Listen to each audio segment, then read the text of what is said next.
हर रोज एक नई कहानी देखने के लिए चैनल को सब्सक्राइब करें और बेल आइकन दबाना ना भूलें। अरे शर्मा जी को देखो, अपनी पत्नी को हर बर्थडे पर आईफोन की शॉपिंग करवाते हैं और तुम आज तक तुमने मुझे एक फोन नहीं लेकर दिया। अरे मेरी गुलाबो, रोते हुए अच्छी नहीं लगती तुम। अरे हमेशा चेहरे पर स्माइल रखा करो, बड़ी खूबसूरत लगती हो। और हाँ, रही बात आईफोन की, तो यार एक दिन वो भी दिला दूंगा।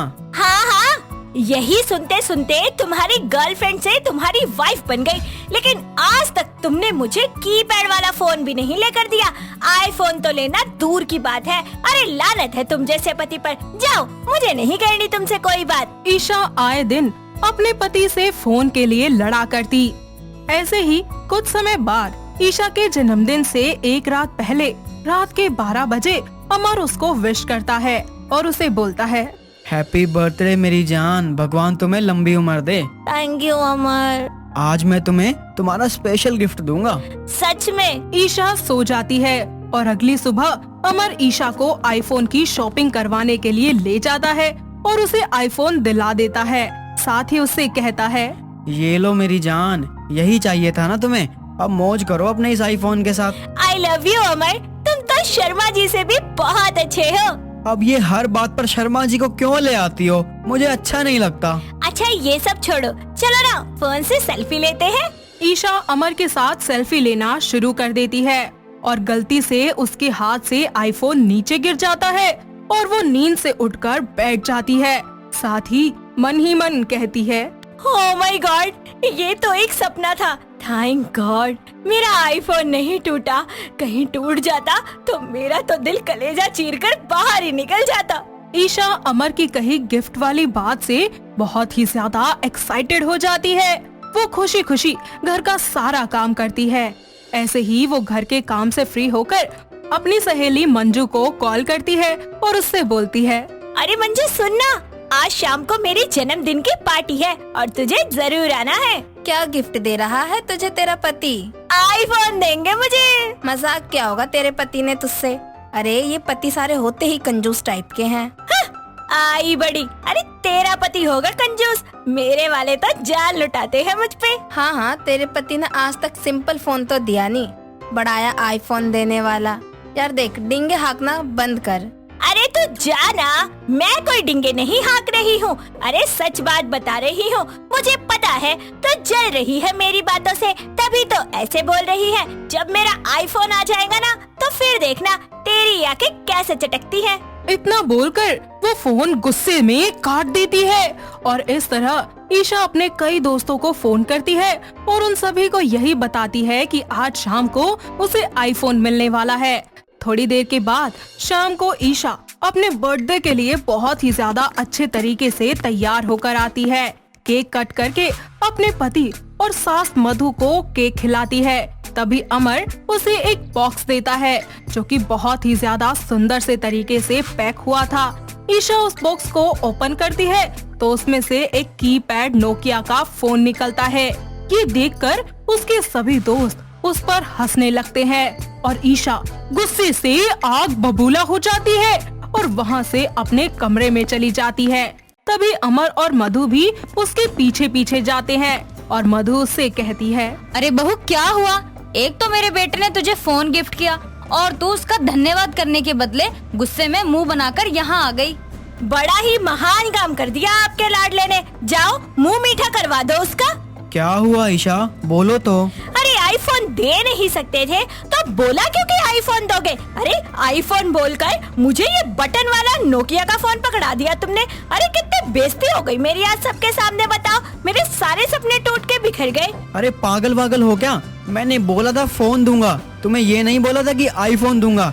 अरे तुम्हें घर की आर्थिक हालत तो पता है ना कि एक एक पैसा जोड़ जोड़ कर रखना है। आईफोन लेने का समय नहीं है ये। शर्मा जी को देखो, कभी अपनी वाइफ को जन्मदिन पर रुलाते हैं, तुमने मुझे रुला भी दिया। तुम एक काम करो ना, जाकर शर्मा जी के यहाँ ही रहना शुरू कर दो।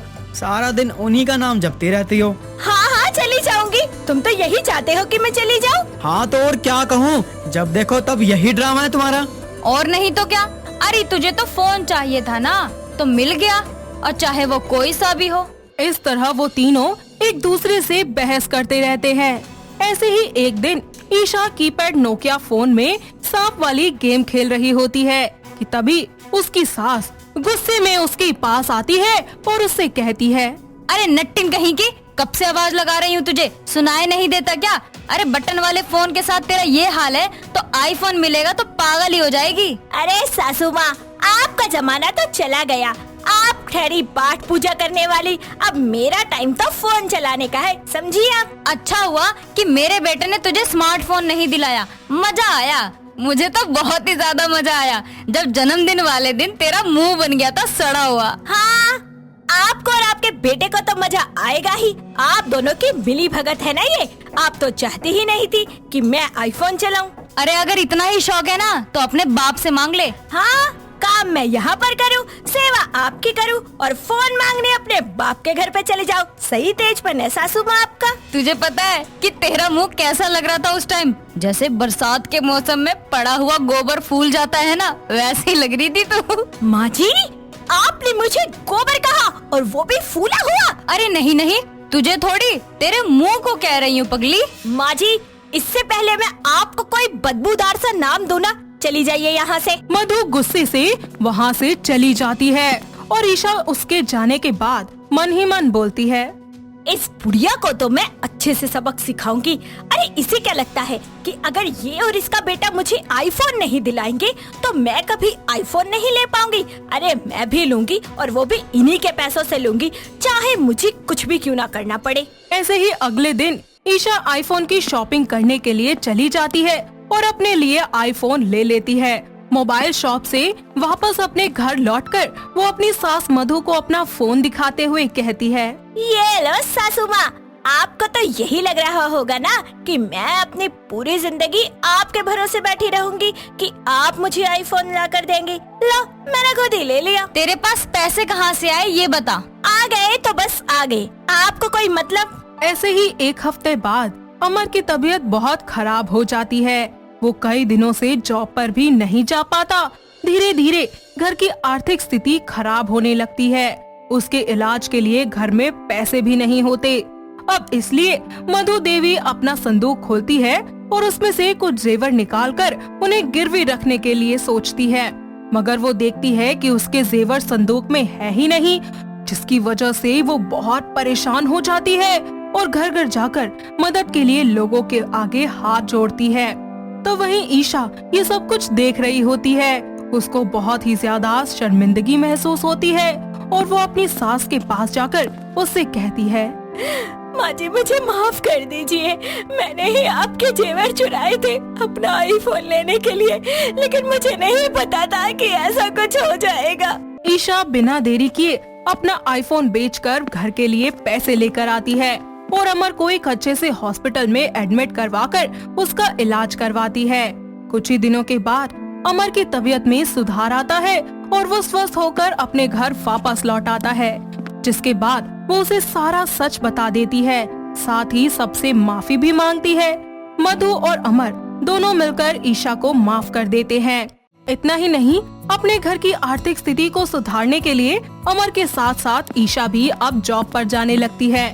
धीरे धीरे उनके घर की स्थिति बिल्कुल ठीक हो जाती है और एक दिन ईशा पैसे जोड़कर अपने और अपने पति अमर दोनों के लिए ही आईफोन खरीद लेती है।